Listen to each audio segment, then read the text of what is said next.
Graça e paz a todos. É uma alegria ter você novamente conosco para esse culto online. Que a mão de Deus esteja sobre você. Que o Senhor lhe abençoe maravilhosamente. O salmista diz no Salmo 99, reina o Senhor, tremam os povos. Ele está entronizado acima dos querubins, abale-se a terra. O Senhor é grande em Sião e está exaltado acima de todos os povos. É diante desse Deus que nós estamos, aquele que está entronizado acima de todas as coisas, aquele que tem todo o poder nos céus e na terra, aquele diante de quem todos um dia se dobrarão para exaltá-lo e reconhecê-lo como Deus e Senhor. Que o seu coração esteja plenamente voltado a Ele, para que Ele possa ministrar a sua vida e possa lhe abençoar, em nome de Jesus. Eu quero orar, colocando esse tempo na presença do Senhor. Senhor Deus, obrigado, Deus, por mais esse momento especial.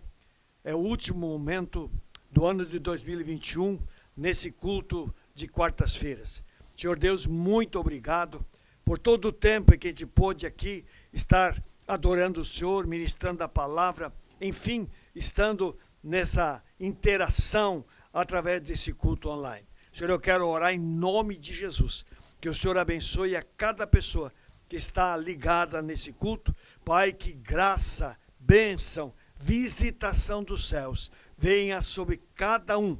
E, ó Deus, o teu povo seja cada vez mais fortalecido e edificado em Cristo Jesus. Eu já te agradeço, em nome de Jesus. Amém.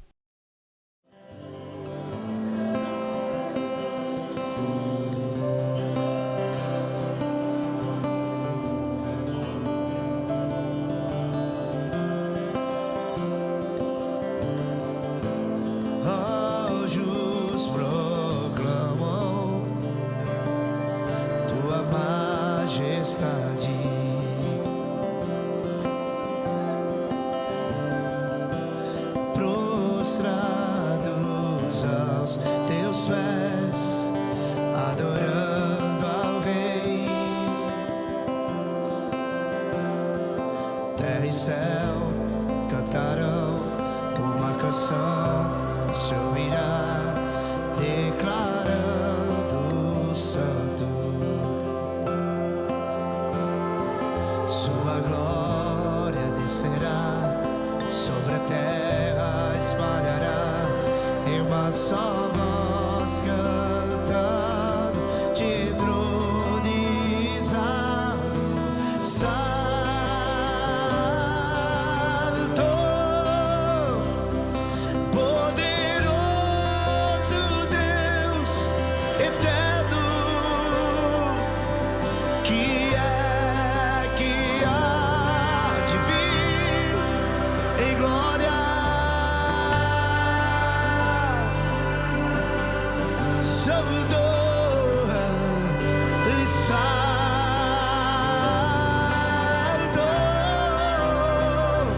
aleluia, aleluia, aleluia.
Receber a glória, a força, a honra, todo o poder. Digo ao Cordeiro te receber a glória, a força, a honra, todo o poder. Anjos e querubins, anjos e querubins estão no teu trono, Senhor, e uma nuvem de glória, e uma nuvem de glória. Anjos e querubins, anjos e querubins estão no teu trono, Senhor, e uma nuvem de glória, e uma nuvem de glória. Olhamos para Ele e declaramos: Tu és santo, Tu és santo, santo, santo, santo, Tu és santo.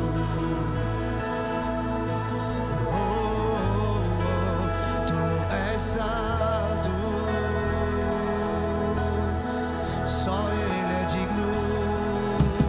Digno é o Cordeiro de receber a glória, a força, a honra, todo o poder. Digno é o Cordeiro de receber a glória, a força, a honra, todo o poder. Anjos e querubins, anjos e querubins estão no teu trono, e uma nuvem de glória, e uma nuvem de glória. Anjos e querubins, anjos e querubins estão no teu trono, Senhor, e uma nuvem de glória, glória, glória, e uma nuvem de glória. Tu és santo, Deus, Tu és santo, santo, santo, santo, Tu és santo.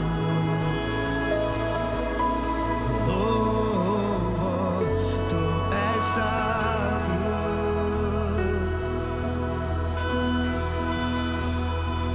Aquele que venceu a morte,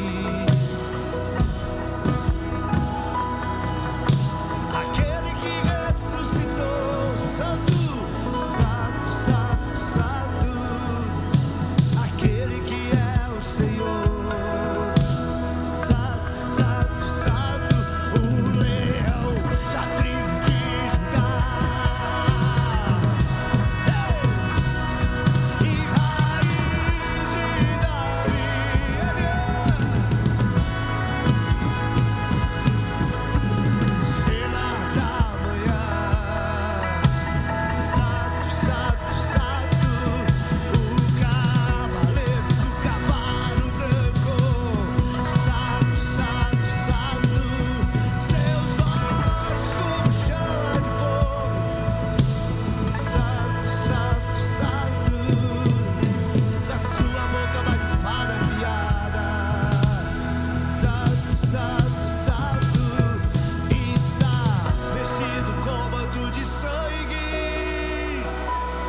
levante as mãos e diga: em sua coxa está escrito: Rei dos Reis, Senhor dos Senhores.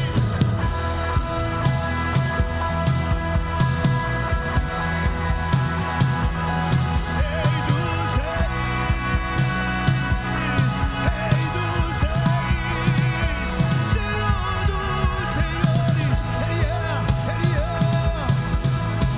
dos Reis.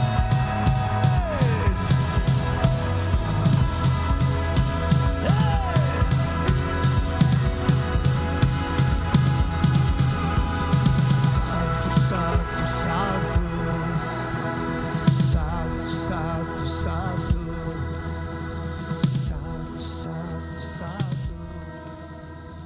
Santo, santo. Eu quero compartilhar uma palavra de Deus e agora, de fato, encerrando esse ciclo sobre a volta de Cristo. E eu quero me fixar no versículo 15 da segunda carta de Pedro, no capítulo 3, a primeira parte do versículo, onde diz: e considerem a longanimidade do nosso Senhor como oportunidade de salvação.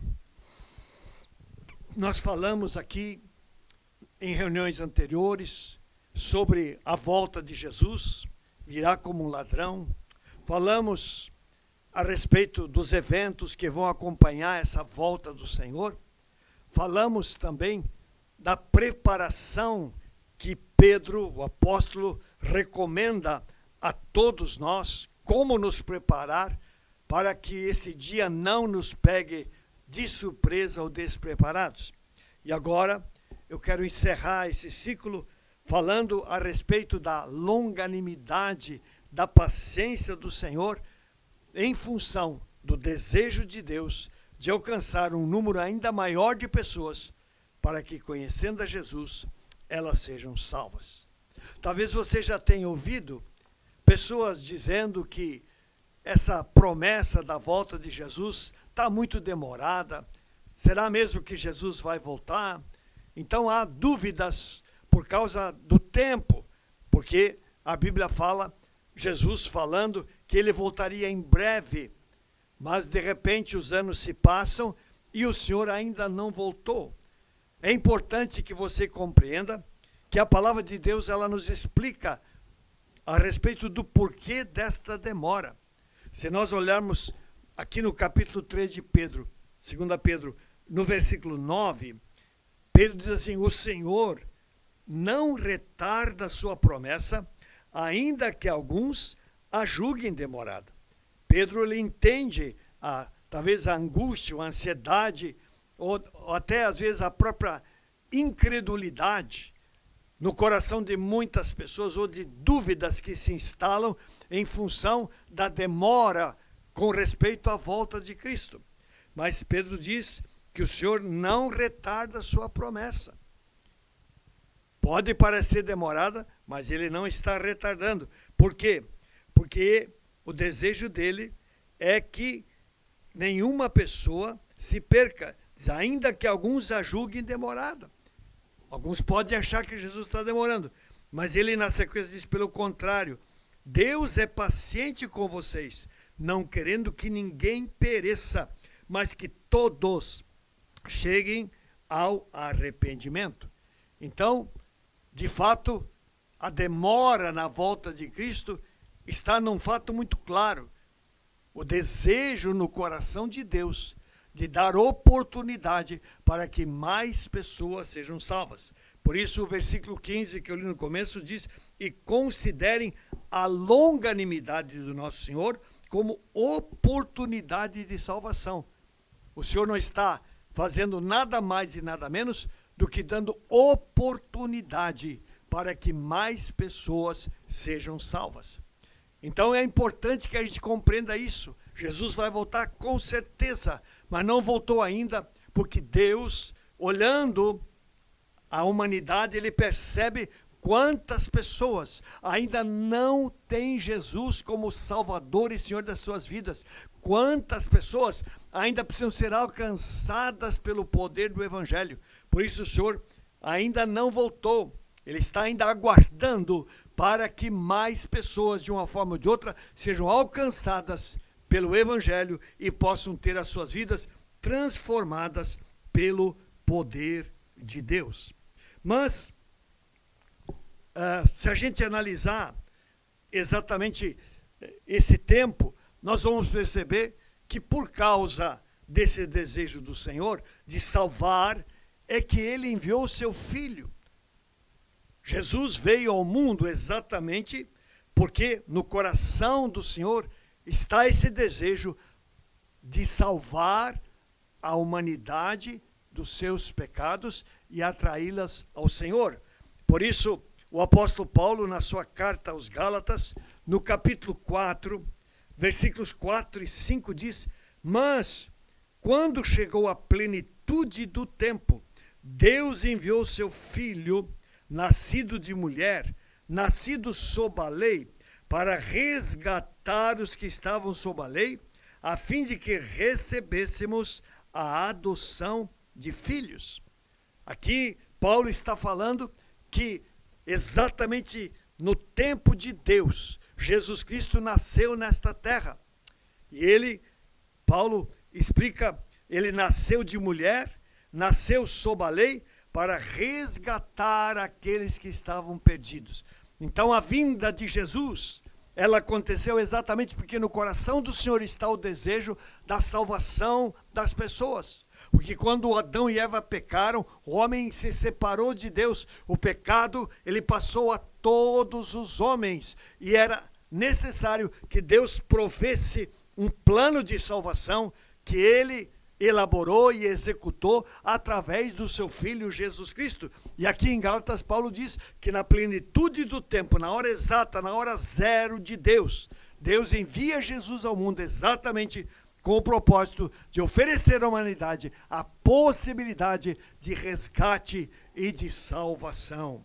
Também, aqui na primeira carta de Pedro, diz Pedro falando a respeito dessa obra maravilhosa de Jesus, 1 de Pedro 2, 24 e 25, ele diz: carregando ele mesmo, Jesus, sobre o corpo, sobre o madeiro, os nossos pecados, para que nós, mortos aos pecados, vivamos para a justiça.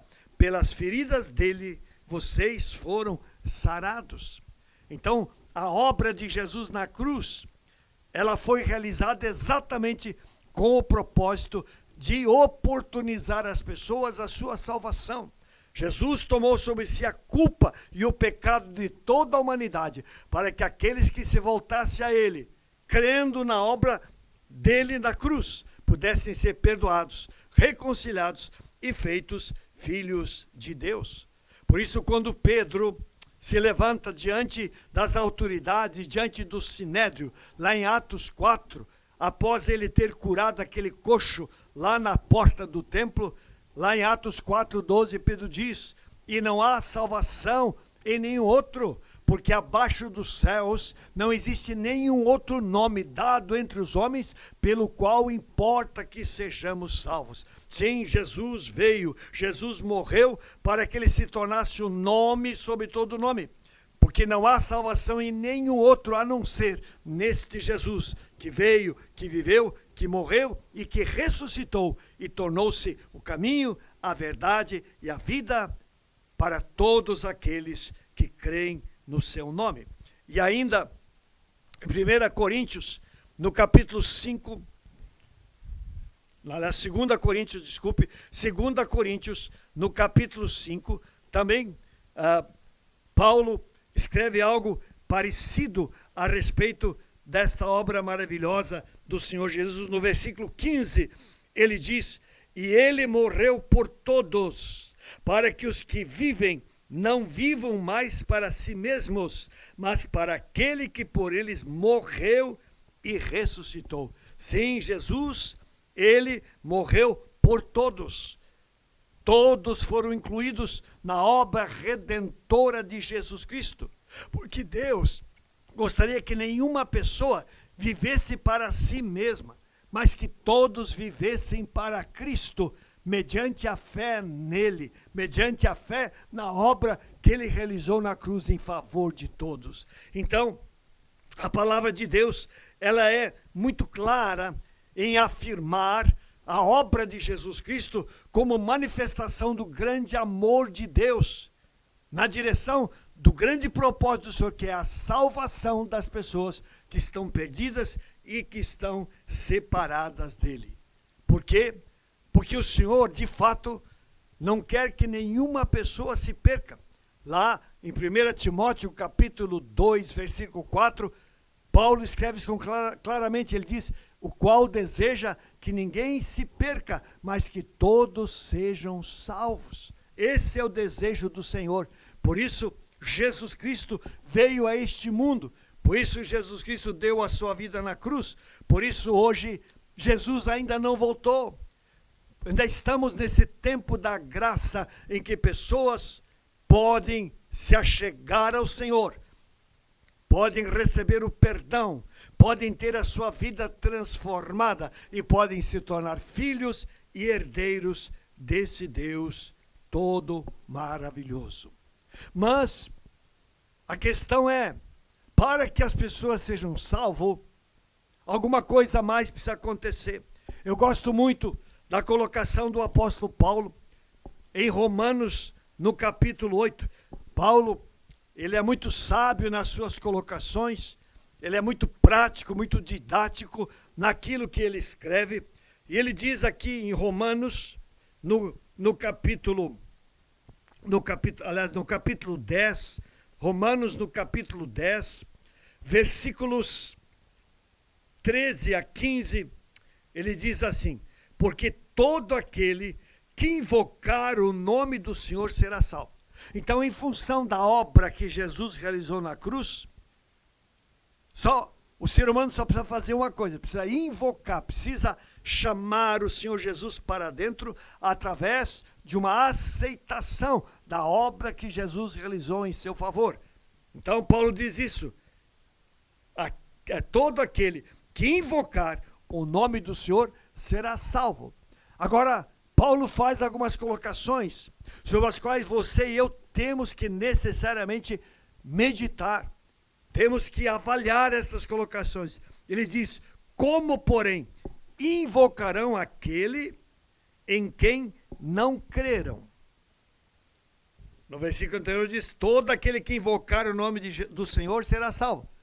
Agora Paulo diz: como vão invocar aquele em quem não creram? Mas ele não para aí, ele vai adiante e diz: como crerão naquele de quem nada ouviram? Mas Paulo não para aí. E ele vai adiante e diz: e como ouvirão se não há quem pregue? E aí ele ainda vai mais adiante e diz: e como pregarão se não forem enviados?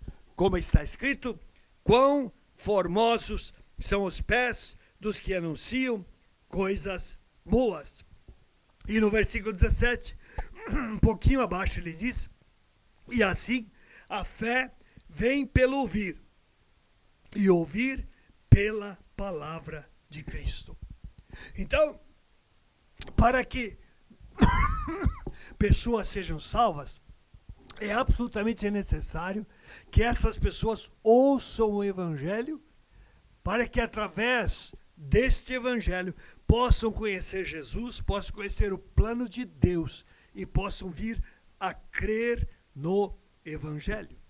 Por isso Paulo escreve aos Romanos, no capítulo 1, no versículo 16, pois não me envergonho do Evangelho, porque é o poder de Deus para a salvação de todo aquele que crê. Então, o grande desafio de Paulo é que esse Evangelho seja pregado. Cristo não voltou ainda para dar oportunidade a mais pessoas serem salvas, mas para que essas pessoas sejam salvas, é necessário que o Evangelho, a boa notícia do amor de Deus, seja anunciada. E esse Evangelho, Paulo diz, é o poder de Deus para a salvação, quando o Evangelho é proclamado. Quando a verdade sobre Jesus é anunciada, um poder é liberado no mundo espiritual, que age na mente, que age no coração, que traz convicção de pecado e que leva as pessoas a se voltarem ao Senhor. Por isso hoje, mais do que nunca, o grande desafio é a pregação do Evangelho, é a liberação deste poder extraordinário, para que pessoas sejam impactadas, sejam convencidas do seu pecado, se arrependam e se voltem a Jesus de todo o coração. Agora, se nós formos um pouco adiante ainda nas Escrituras, então, nós vimos que Jesus ainda não voltou, exatamente porque Deus quer que mais pessoas sejam salvas. E aí, o apóstolo Paulo, ou a Bíblia, vai dizer que foi exatamente por causa disso que Deus mandou Jesus. E ele realizou uma obra completa para que as pessoas, ouvindo o Evangelho, conhecendo Jesus, pudessem ser salvas. Mas também, depois, nós vimos que para que essa obra de Cristo possa cumprir o propósito, é necessário que a palavra seja anunciada, que a palavra seja pregada, que esse evangelho poderoso seja proclamado em alto e bom som, porque o evangelho ele é poderoso para transformar vidas.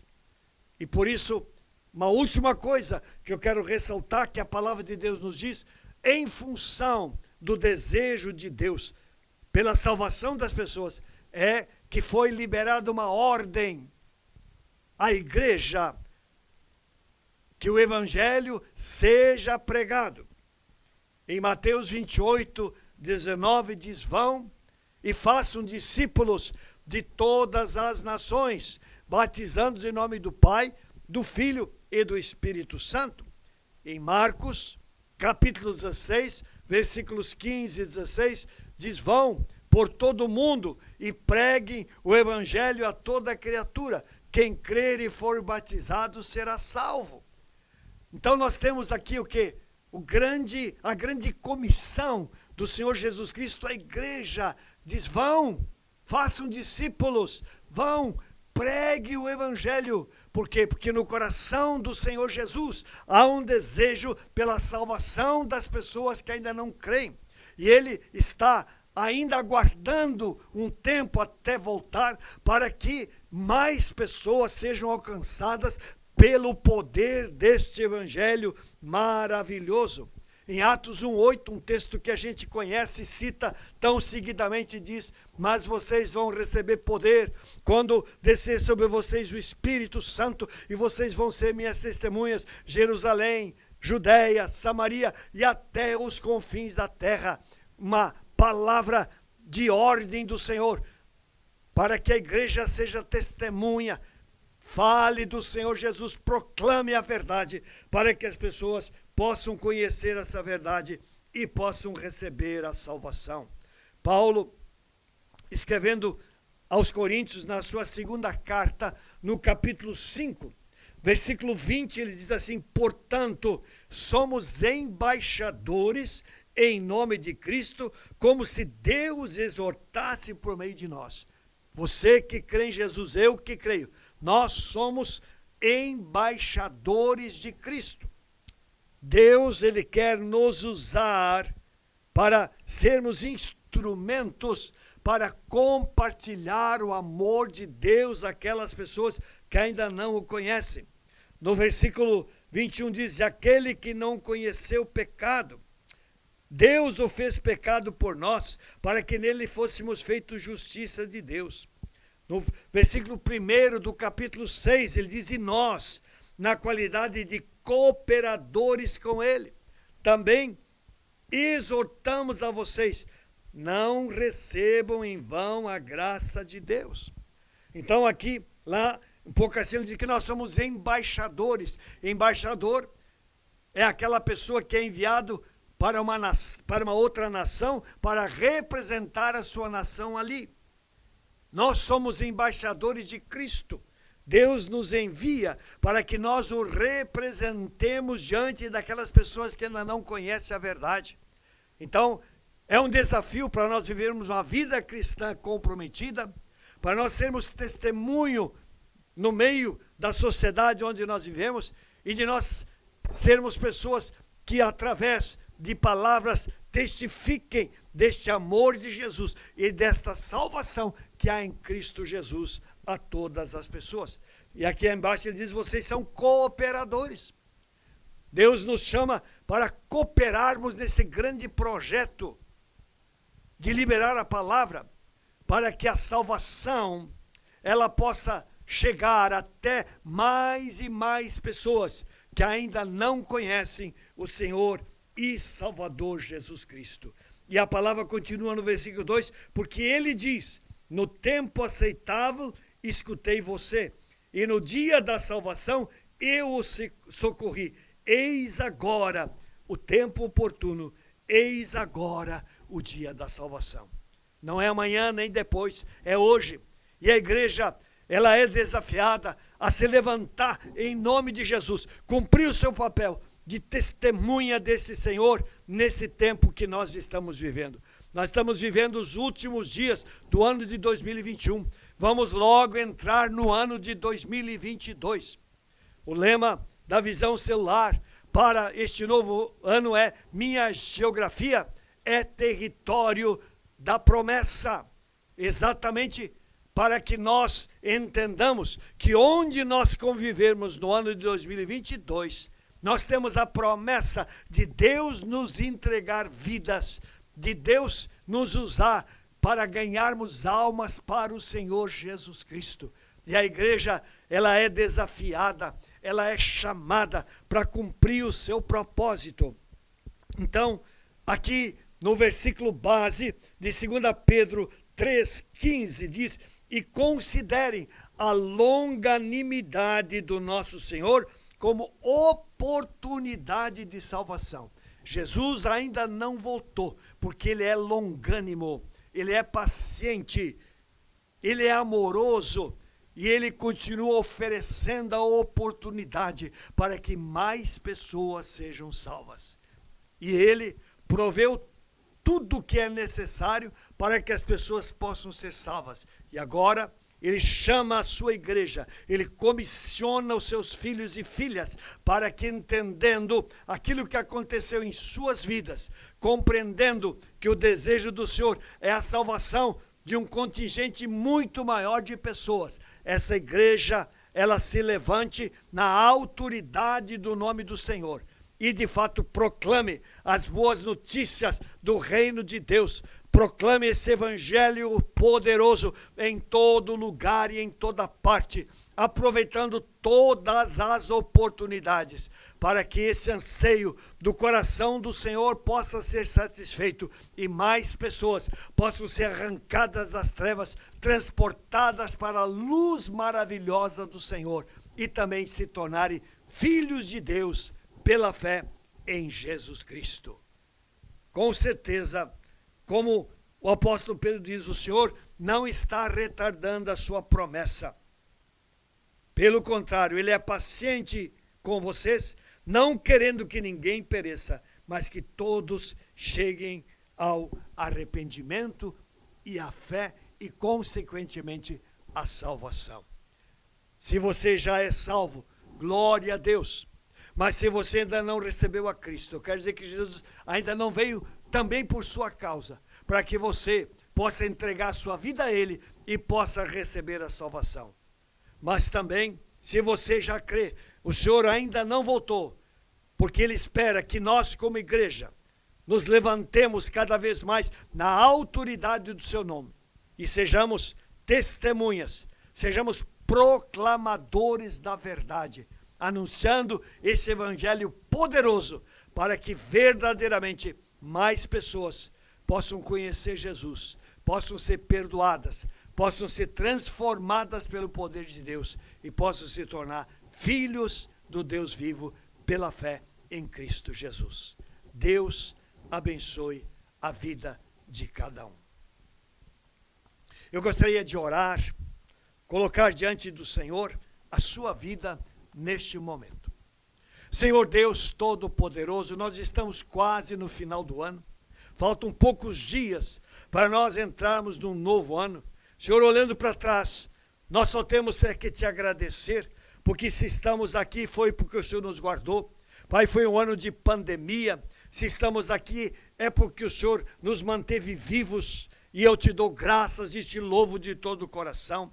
Pai, mas nós vamos ingressar no novo ano, com certeza tendo da parte do Senhor desafios diante de nós, porque o Senhor ainda não voltou, com uma razão muito clara, porque o Senhor quer que mais pessoas sejam salvas. Senhor, eu quero orar em nome de Jesus, por cada pessoa que está conectada agora, que já conhece o Senhor, que compreenda o desafio que está sobre a sua vida, se disponha verdadeiramente nas tuas mãos e se deixe usar neste tempo, ó Deus, para proclamar esse evangelho, para que essa verdade poderosa do Senhor impacte vidas e corações, e pessoas sejam arrancadas das trevas e transportadas para a luz maravilhosa do Senhor, e juntamente conosco possam confessar que Jesus é Salvador e é Senhor das suas vidas. Eu oro, meu Deus, em nome de Jesus. Amém. Ainda quero orar por pessoas que estão enfermas. Tenho orado sempre nesse culto de quarta-feira, nesse culto online, por pessoas enfermas, pessoas com câncer, pessoas com problema no coração, pessoas com problema na coluna, com outros tipos de problemas, problemas na família, problemas financeiros, enfim, quantos problemas o ser humano enfrenta. Quem é poderoso para dar a vitória? É o Senhor Jesus. E eu quero orar, queria que você se curvasse diante dele, colocasse em suas mãos a sua necessidade e realmente exercesse fé, porque aquilo que você precisa, Jesus já realizou, já está pronto, e é questão de você buscar pela fé e tomar posse da sua vitória. Pai, eu quero ainda orar, ó Deus, pelas pessoas que estão enfermas. Senhor, eu tenho levantado a minha voz aqui nesses cultos online, colocando diante do Senhor exatamente essas pessoas que estão enfermas. Há pessoas com câncer. Pai, eu tomo autoridade, repreendo a enfermidade do câncer. Deus, declaro a cura em nome de Jesus. Sim, Senhor, que o poder do Senhor toque toda a enfermidade, toda a célula doente, seja, Senhor Deus, queimada e destruída, e o Senhor restaure para que o teu nome seja glorificado e se saiba que o Senhor ainda é Deus, Deus vive e Deus todo-poderoso. Pai, pessoas que sofrem do pulmão, do coração, Deus, dos ossos, da coluna, Pai, não importa onde estiver o problema, toca-lhe com o teu poder agora. Pai, que o Senhor faça o milagre, restaurando essas vidas, para que se saiba que só o Senhor é Deus, e além do Senhor não existe outro. Deus, da mesma forma, eu oro pelas famílias. Pai, estamos quase no final do ano, muitas famílias têm tido lutas muito intensas. Pai, entra nos lares, restaura relacionamentos. Pai, injeta paz, alegria, compreensão, felicidade nos lares. Pai, para que o teu nome seja bendito e seja exaltado cada vez mais. Pai, abençoa aqueles que talvez estão desempregados ou estão passando por dificuldades financeiras. Pai, que a tua bênção os alcance também. Pai, e o ano 2022 seja um ano realmente novo, diferente, com surpresas lindas da parte do Senhor, com bênçãos maravilhosas derramadas do céu sobre a vida de cada um dos teus filhos e filhas. Pai, eu já te dou graças pela certeza da tua bênção em nome de Jesus. Amém e amém. Antes de encerrar, só lembrando a nossa programação, agora no dia 31, é o dia em que nós vamos nos reunir, o dia da mobilização. Vamos nos reunir a partir das 6 horas da manhã. Vamos ter um culto às 6 horas da manhã, até às 8. Às 8 nós vamos orar até às 4 horas da tarde. Das 4 horas em diante nós vamos ter adoração até às 8 horas. E das 8 às 10 da noite nós vamos ter o culto do final do ano. É o dia 31, vai ser o nosso culto do final do ano. Não vamos ter culto de passagem de ano, vamos ter o culto das 8 às 10 e você vai passar o ano novo na sua casa. E lembrando que a partir do dia 1º de janeiro, nós teremos culto todos os dias durante 7 dias. São os cultos das primícias. Dia 1º, 2, 3, 4, 5, 6 e 7, nós teremos culto diariamente das 8 às 10 horas da noite, das 20 às 22 horas. No dia 2, nós vamos ter ceia. No dia 3, nós vamos ter ceia. E vamos ter ceia mais um outro dia. Vamos estar anunciando isso na medida em que esses cultos forem acontecendo. Que Deus abençoe e que verdadeiramente o ano de 2022 seja um ano extraordinário para você. Que você entre com expectativas, entre com fé, entre com o propósito de ter uma vida ainda mais intensa com o Senhor e experimentar coisas muito mais lindas e muito mais tremendas. Obrigado por você ter estado conosco neste culto. Que Deus abençoe a sua vida e a sua família, em nome de Jesus.